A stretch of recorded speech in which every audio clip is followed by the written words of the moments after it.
বছৰৰ ভিতৰত মানে আমি এই ভেকুলী বিয়াটো আমি কৰোঁ। কেনেকে কৰোঁ? আমাৰ যে খেতি বাতিটো আমাৰ এতিয়া নষ্ট হৈছে, এইটো পূৰ্বপূৰ্বৰ যুগৰ পৰা আমাৰ নীতি নিয়ম এইটো আছে, এইটো কৰিব লাগিব। এতিয়া আমি ধান লগাইছো, খেতি বাতি কৰিছো, জুৰিত পানী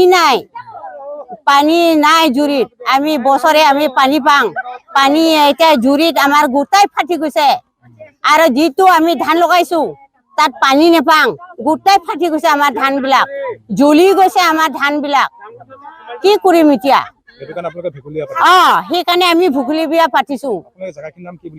আমাৰ এইটো জেগাখিনি নাম্বৰ গাং। মানে পানী নাই যে, দমকলৰ পানী নাই, আকৌ ইয়াত জুৰিতো পানী নাই যে, গৰুবিলাক খাব লাগে, মানুহবিলাক আমি দমকলৰ পানী নাই, এতিয়া খাবৰ কাৰণে আমাৰ পানী নাই, অসুবিধা হৈছে। সেইটো কাৰণে মানে আমি ভেকুলীটো লৈ পেলাই আমি বিয়াখন পাতিছো, মানে ভেকুলী বিয়াটো। এতিয়া তাৰ ভিতৰত এতিয়া আমি উপায় নাই, যেতিয়া ইমান কষ্ট কৰিছো এতিয়া পানীৰ লগত খাবলৈ নাই, গা ধুবৰ কাৰণে পানী নাপাওঁ, মুখ ধুবৰ কাৰণে, কাপোৰ কানি ধুবৰ কাৰণে পানী নাপাওঁ যে, সেইটো কাৰণে পথাৰত পানী একো নাই যে, সেইটো কাৰণে আমি এইটো পতা হৈছে।